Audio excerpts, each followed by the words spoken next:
Hello everyone, today we've got a new service and do-it-yourself repair kit to announce. This is the 4.3-inch Yamaha Connext screen. It looks just like this in the photo. It will commonly delaminate or peel away from the backing surface like you see here. We also see touch problems. Either is dead zones, it's frozen, unresponsive. All of that stuff is very, very common. And if you look online or go to the dealer, you'll find a very expensive repair for new units. We offer a service that just replaces the screen assembly, the only part that fails, and you can check out at mtcscreens.com. That's going to be the only place you're going to be able to find these online. There are two specific versions to choose from. We'll get into that in a second here and show you how to install it. But navigate to the website mtcscreens.com, enter your year, make, and model, and we'll show you how to order there. To remove it from your boat, there are 4 nuts on the back of the display. You can easily remove those, and those will release the metal U-shaped brackets that secure the dash to the helm. Now, to remove your clip, your clasp, simply squeeze that locking tab and that will unlock the latch. Once the latch is unlocked, you can rotate it away from the display to pull away from the plug. Here's another up-close shot on how to do that with a small tool or a screwdriver. Very simple, it unlocks just like this. Now that the display is freed up, we will show you how to open and access to determine what version of screen you need to order before placing your order.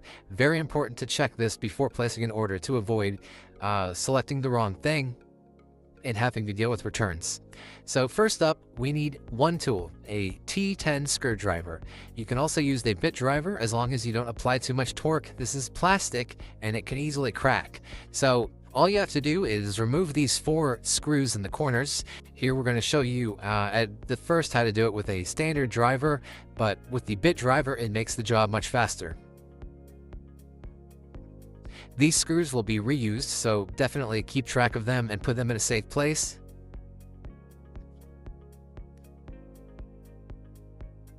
With all 4 screws removed, we can separate the back from the front. This is held in place with a rubber gasket. And now we're seeing this is version 1. That little white U on the cables, that identifies this as version 1. So if you have that, go ahead and place your mail-in repair order or do-it-yourself kit for version 1. However, some models use a separate one called version 2, and they're identified by not having the U-shaped print. So we want to check that. It seems that this version 2 is used prior to 2020, but I would recommend checking just to make sure. It's very quick. So now, if you go with the do-it-yourself repair kit, this is what you'll receive in the box.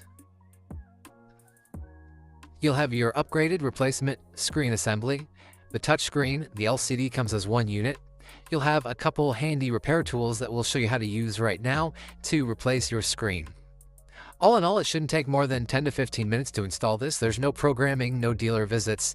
Simply remove the old screen and install the new one, and everything works properly. There's no calibration. All of your settings are preserved. So just like before, we're going to remove the 4 screws in the corners. T10 is the size of that screw.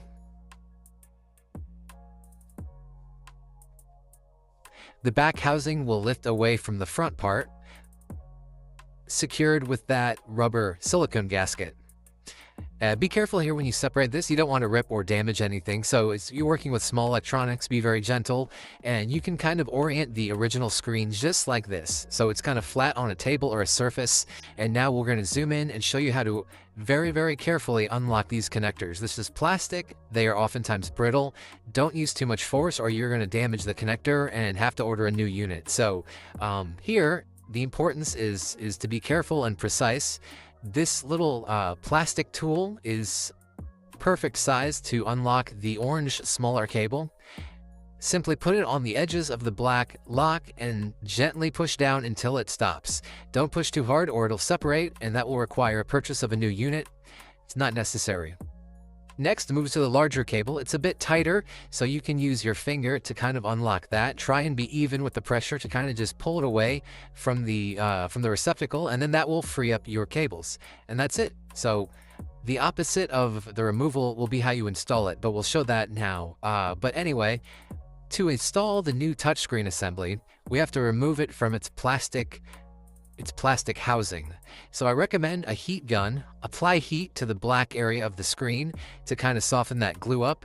And this pry tool that comes with your installation kit is the perfect size to slice open this old tape from your old screen and separate it so you can reuse your plastic housing. Go around the edge gently. There'll be a tape or foam tape residue there that you can remove with a scraper tool that will also be in your box of your repair kit. Clean it up as best you can to make sure that the new screen gets nice, good adhesion to this plastic bezel, this plastic housing piece.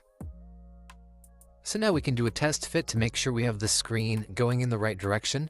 We're going to use RTV silicone to apply a very thin bead around this perimeter to seal the new screen in place. You can use black, clear, any color, it doesn't really matter. The main thing here is to not get too much silicone, otherwise it's going to create a big mess and spill on the edges. So you can look at this video and use that as a reference, try and get all the way around so it's fully sealed up, and just place that around the edges. Fill in any empty spots or any blank spots that might happen.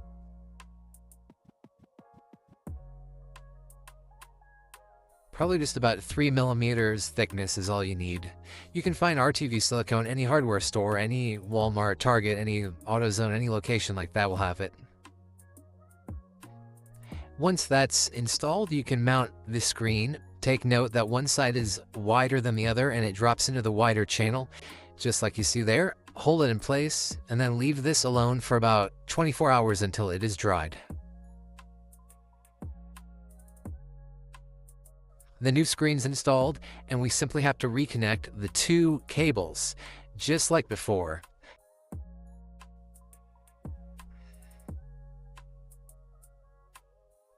So making sure that connector is unlocked, you're going to want to push that in flat and straight all the way in, and we will go ahead and while you're holding it in place, just click up on that brown-black connector.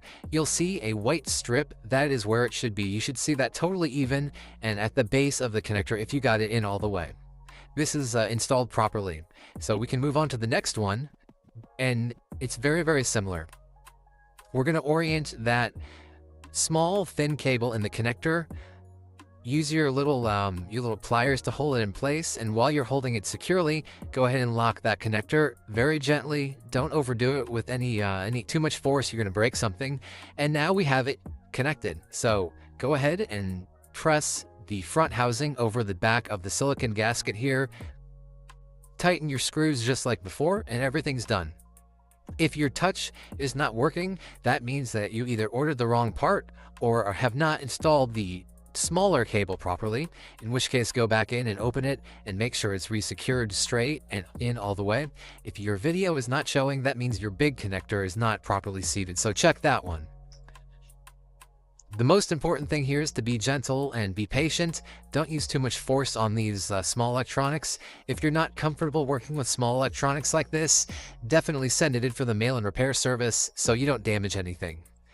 And there we can see that everything works properly on this test. Looks great. All of the settings are preserved. It looks just like factory. Nice matte anti-glare finish.